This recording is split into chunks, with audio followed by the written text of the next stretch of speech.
yo banco a la gente de ANMAT, pero alguien dijo eso. Sabemos que la contaminación ya estaba en las muestras de museo, o sea que no es una contaminación posterior en hospitales, etc.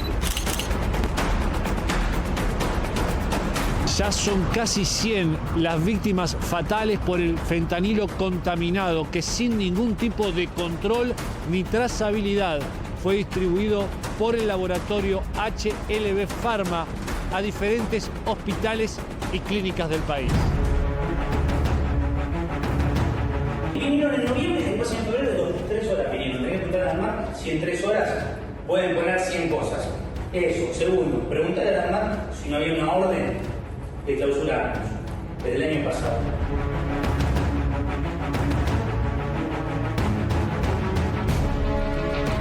No me voy a escapar, yo acá estoy. Quintero me mandó operaciones, andate, dice yo acá estoy. Primero por las familias víctimas para que sepa la verdad. Que se sepa, y vos sabías las cosas que tiene la gente que falleció. No falleció ninguno hasta acá. No falleció. O sea, dice que la bacteria no fue la muerte. No, la bacteria están estudiando si pudo contribuir o no, están estudiándolo. El peritaje del Malbrán en este punto es una instancia clave. Sin ese peritaje nosotros no podemos saber si la conducta fue dolosa, si la conducta fue culposa, si la responsabilidad llega hasta el jefe de control de calidad, hasta el jefe de producción, el director técnico, el CEO del laboratorio o el dueño. La gente le inculcaron muerte, cuando no había nada, ¿entendés? Esto estuvo armado para perjudicar a la política. Yo vi en total 12 muertes, 11 más la de mi hermano. ¿Pero esto vos lo viste en ese momento, digamos, o después te fuiste enterando? No, yo lo vi en el mientras tanto. Veíamos cadáveres. ¿Qué pasa? Estamos frente a una crisis nacional que nunca se tuvo en la historia de la Argentina. Todos los días sacaban cadáveres como pan caliente.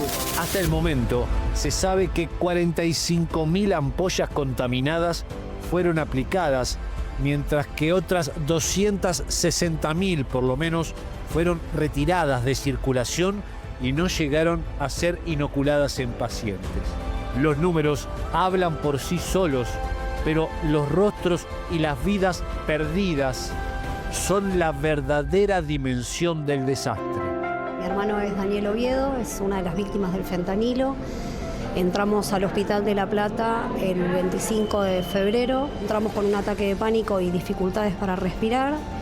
Al día siguiente Daniel fue derivado a la terapia intensiva y el 27 Daniel hace el primer paro cardiorrespiratorio en el cual aplican el fentanilo adulterado en opción de rescate para pararlo. Y bueno, da positivo el 28 de febrero de la Klebsiella MBL pneumoniae. El 17 de mayo Daniel fallece de shock séptico. Uno por uno, los pacientes que se encontraban intubados en las terapias intensivas iban perdiendo la vida frente a la desesperación de médicos y familiares. ¿Cuántos años tenía, Leonel? Él tenía 32 años y 9 meses. Y bueno, y él era docente, era licenciado en educación. Él era muy sensible. Por eso él se dedicaba mucho a la música, a defender la educación, tenía un compromiso enorme, era un docente muy comprometido y de alma. El día 5 de marzo le agarra un dolor de panza, lo que se diagnosticó como un dolor abdominal agudo. Se va a la clínica Ranela, en la clínica Ranela lo tienen ahí en observación. Se le hizo una CEPRE mal hecha. Y bueno, y esto lo produjo una pancreatitis muy grave. De ahí, como no tenían con qué recursos, lo llevamos al italiano. Y ahí comenzó su calvario. Ahí comenzaron a inyectarle fentanilo. El 8 de abril se le inyecta el fentanilo contaminado. Comenzó a desmejorar, empezó a agarrarle fiebre, empezó náusea, vómito. El 11 de abril nos llaman a las 11 de la noche. Él estaba muy grave. Fuimos corriendo a verlo. Luego nos dijeron que era inminente su muerte. Y el pobrecito aguantó hasta el 12 de abril, hasta las 3:40. Cuando en el hospital descubrieron la razón de la sorpresiva mortandad en el mes de abril, el alerta evitó un desastre todavía mayor, pero el daño ya estaba hecho. El ANMAT recién prohibió la circulación del fentanilo HLB el 13 de mayo. Recién en ese momento, las familias comenzaron a entender que sus seres queridos no murieron por sus condiciones médicas, sino que fueron prácticamente exterminados por la aplicación del opioide. Si esa ampolla está contaminada, alguien la puso. ¿La pudo haber puesto alguien sin querer o la pudo haber puesto alguien a propósito? Yo creo que si la pusieron a propósito. Ojalá que no. ¿Él tuvo algún problema de salud en su vida? No, nunca. Un hombre sano que un día le dolió la panza. Tuvo un dolor abdominal agudo, de un día para el otro se encontró en una terapia intensiva, se encontró con este fentanilo, no sé si adulterado o contaminado, ya llamarlo hoy no sé, pero bueno, encontró desgraciadamente la muerte y la desgracia para nosotros, un dolor interminable, un dolor que estamos trascendiendo dolor sobre dolor. Una mesa de fentanilo que la mandó Quintero a pensar que encontraba con Escobar Gaviria, Al Capone, y se encontró todo perfecto. En medio de la investigación, y mientras el empresario García Furfaro intenta desligarse de las responsabilidades, la justicia ya detectó con ampollas testigos guardadas de los lotes investigados que fue en el laboratorio HLB Pharma donde el opioide fue contaminado con o sin intención. Estamos frente a una crisis nacional que nunca se tuvo en la historia de la Argentina, que es una crisis contra el delito de salud pública. O sea, tenemos un delito que el Código Penal lo establece en el artículo 200 al 208, donde cualquier medicamento o alimento que esté adulterado, falsificado o eventualmente esté adulterado o contaminado es un delito. Tuvimos una reunión con el doctor Roberto Martínez, que es el director del Hospital Italiano de La Plata, y él nos confirmó que Daniel era uno de los primeros positivos, nos comentó que hicieron una investigación desde el 8 de abril hasta el 29 y que recién el 29 llegaron a la conclusión de que las bacterias altamente resistentes a todos los antibióticos que le suministraban a los pacientes estaban en el fentanilo. Queremos dos cosas. Una, que se haga justicia con estos culpables, y otra, que no vuelva a suceder algo parecido. También tenemos que investigar por qué llegamos a esta situación, por qué ese laboratorio llegó a contaminar con una bacteria al inyectable, cuando el inyectable tiene que ser estéril. O sea, tiene que salir de fábrica con la cantidad de medicamento, la dosis justa, más la esterilidad por ser un inyectable. En estos casos la investigación tiene que hacerse por saber si fue un sabotaje, si fue una mala praxis, si fue una desidia o una inoperancia en el proceso. 6 meses después de las primeras aplicaciones que resultaron mortales, todavía la justicia no determina a ciencia cierta qué cantidad de víctimas fatales provocó esta verdadera catástrofe sanitaria en la Argentina.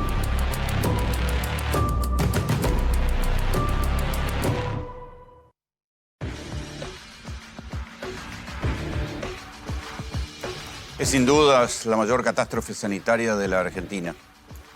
Piensen que la ANMAT se fundó en los años 90 después del escándalo que fue en aquel momento la contaminación, el sabotaje que hubo sobre una sustancia que le estaba compitiendo a los medicamentos llamado el propóleos. 25 muertos hubo en aquel momento y a partir de ahí se decidió fundar la ANMAT, que es la que hoy tenía más de 160 advertencias previas sobre lo que pasaba en el laboratorio Ramallo, porque el laboratorio HLB Pharma es el nombre genérico, o sea, es el nombre de todo el consorcio. Todo esto sucedió en un laboratorio en particular, el laboratorio Ramallo, en la localidad de Ramallo. Entonces, esa tragedia sanitaria del propóleo quedó chica comparado con los 96 muertos que ya hay hasta ahora y que seguimos contando. Piensen que en la AMIA murieron 85 personas, que en la tragedia del APA murieron 65 personas. De esa magnitud estamos hablando. Lo que pasa es que acá no hubo un evento simultáneo, sino que lo que hubo fueron muertes sucesivas que se fueron conociendo a lo largo de los meses. En estos últimos 6 meses se fueron conociendo estas muertes y se llegó a esta cifra. Y uno dice, pero ¿y la ANMAT por qué no controló? Porque cualquiera de nosotros, ¿saben? La ANMAT es el organismo que regula los medicamentos y los alimentos. Y la ANMAT cada 2 por 3 controla y saca de circulación un aceite de oliva, una miel, una pasta dental, como pasó con el caso de Colgate. Y en este caso, que había más de 160 advertencias de mal funcionamiento en ese laboratorio, no habían hecho nada, no habían clausurado. las cosas que se van conociendo sobre lo que pasaba dentro del laboratorio HL Pharma y que les voy a contar esta noche en GPS, parecen el laboratorio del doctor Cureta, muchachos. Era un lugar que no debía funcionar así. Escuchen lo que dijo hoy a la mañana una técnica calificada que trabajó 10 años en el laboratorio, que no quiso dar su nombre, yo lo tengo, pero si ella no lo quiso dar, no importa, que dio una entrevista por radio. Lo que dice esa mujer queda corroborado por las inspecciones que hizo la propia ANMAT. Pero ahora la ANMAT llegó tarde. ¿Por qué llegó tarde? ¿Había una connivencia con los dueños de HLB Pharma? ¿Había alguna especulación sobre si se iba a vender el laboratorio y alguien se lo quería quedar? Por lo pronto escuchen a la empleada sobre cómo se trabajaba en HLB Pharma. El fentanilo se hizo en pleno diciembre, enero, más o menos. Jamás, estamos hablando de temperaturas altas ambientales. Jamás. O sea, ¿qué temperatura hacía en diciembre adentro del laboratorio? En todas las áreas y líneas productivas, en todo, jamás anduvo la ventilación y la temperatura de lo que sería un aire acondicionado que te mantenga a 25 grados. No existe, no existió jamás. En pleno verano, los chicos, los fraccionadores, entraban en ropa interior a veces y con las puertas abiertas. Del calor que hacía no podíamos aguantarlo. A ver, un laboratorio, y mucho más un laboratorio que produce medicamentos complejos, como es el fentanilo, tiene que trabajar en condiciones absolutamente asépticas. Lo que está contando esta mujer, supongamos que sea una empleada que ha sido maltratada o que está resentida, pero lo que está contando es que había calor, hacía calor, no funcionaba bien el aire acondicionado, trabajaban en ropa interior y con las puertas abiertas, y ahí está rota la cadena de la asepsia. En el informe que yo les voy a mostrar ahora, que es un informe que está en la justicia, porque es la propia ANMAT la que lo mandó a la justicia, dice que las temperaturas de trabajo estaban excedidas. O sea que ahí eso corrobora lo que decía esta mujer. Recién ustedes veían un video que circuló en algunos medios de comunicación, donde García Furfaro decía, bueno, no, la gente se murió porque se tenía que morir, tenían patologías previas. Sí, obviamente tenían patologías previas, por eso van a una clínica, por eso van a un sanatorio, por eso entran a una terapia intensiva, pero de ninguna manera a la gente que tiene patologías previas hay que darle justamente un fentanilo contaminado con 2 bacterias. Una de esas bacterias era una bacteria rara de origen animal, la otra es una bacteria que lleva a otras bacterias, ¿sí? Para decirlo de manera sencilla. Pero la defensa que utilice, que seguramente va a utilizar a lo largo del juicio García Furfaro, es que ya estaban contagiados de antes los que se terminaron muriendo. No es lo que opina la ANMAT.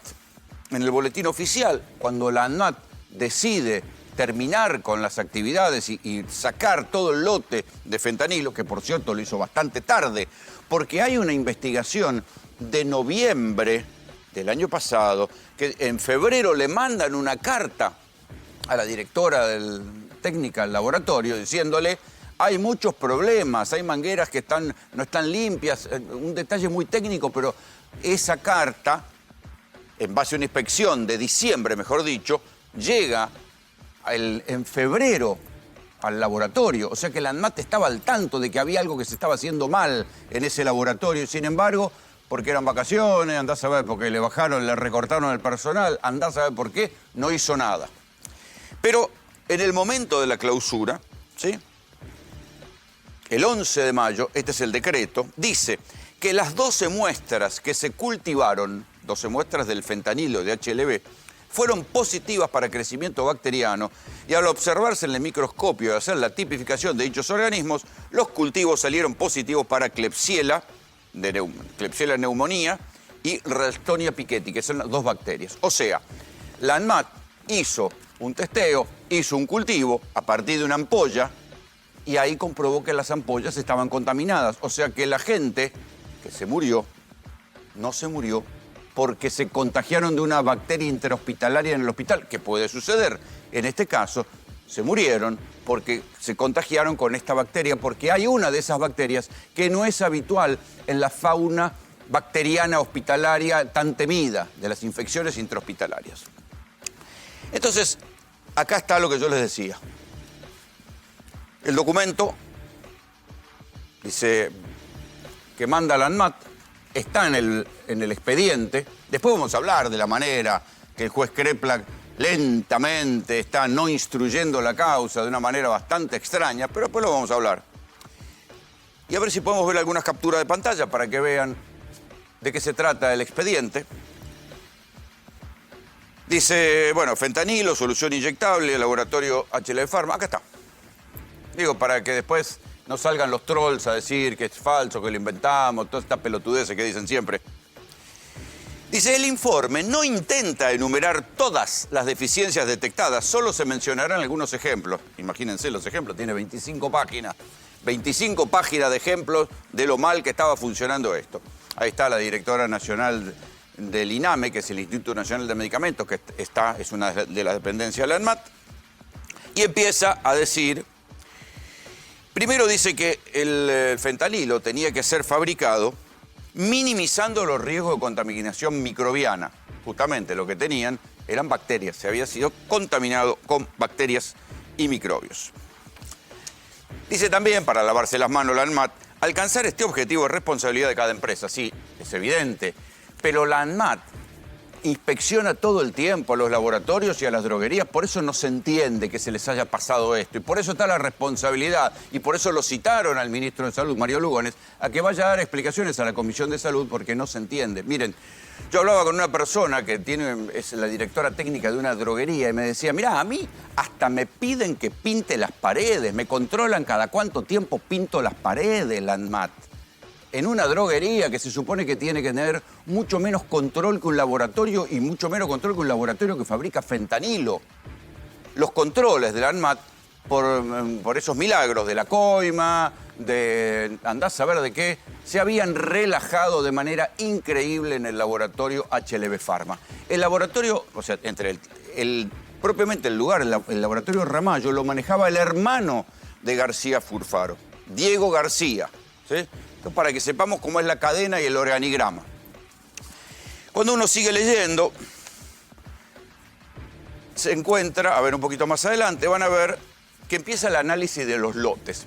Y vieron que ahora arrancó el revoleo de cosas, ¿no? Entonces, desde el gobierno dice, no, esto es culpa de Kicillof y el hermano del juez es el ministro de Salud y esto es culpa de la provincia. Y ahí empieza uno a decir un poco de sentido común, muchachos.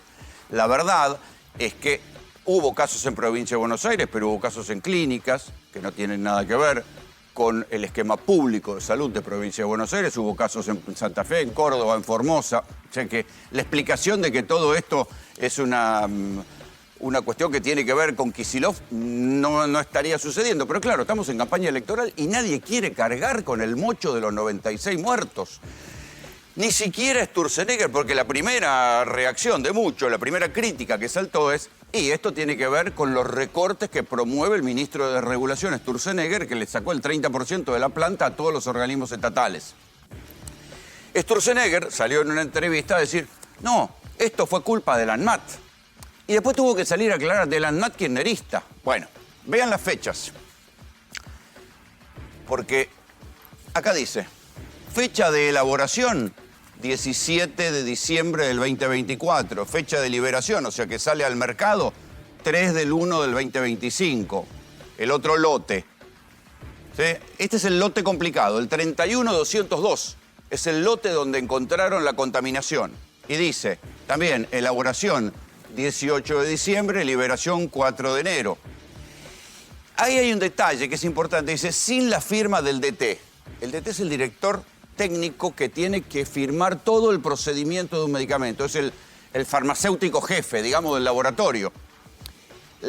O sea, la casualidad o no, pero bueno, el lote contaminado tiene la firma del director técnico. Esto es una irregularidad. A ver, que un lote de fentanilo, que es una droga poderosísima, que está generando conflictos geopolíticos entre Estados Unidos y México, entre México y Canadá, que es utilizada por los carteles del narcotráfico para agregarlo a las pastillas de la droga de diseño, que se saque fentanilo de un laboratorio sin la firma del director técnico farmacéutico, es un disparate que uno dice, bueno, estas cosas solo pueden suceder en la Argentina. Sí, pero también es un disparate para la ANMAT. Y no solo es un disparate para la ANMAT, también es un disparate para la ministra de Seguridad, Patricia Bullrich. ¿Por qué? Porque el año pasado, ahora lo vamos a ver en un decreto del Boletín Oficial, se armó la mesa del fentanilo y participaba la AFIP, participaban un montón de organismos para controlar, de acuerdo, acá está, esta, la mesa del fentanilo, ¿les gusta? Miren para lo que sirvió la mesa del fentanilo. Decreto, Boletín Oficial, a ver si vemos. Créase la mesa para la prevención del tráfico ilícito y uso indebido del fentanilo. En la órbita Secretaría de Lucha contra el Narcotráfico y la Criminalidad Organizada del Ministerio de Seguridad. Recién ahora, Patricia Bullrich, cuando ya estalló todo el escándalo, ahora hizo una denuncia que el laboratorio de Cheleve Pharma estaba flojo de papeles en materia de importación y permisos para operar con fentanilo. Recién ahora, después de los 96 muertos.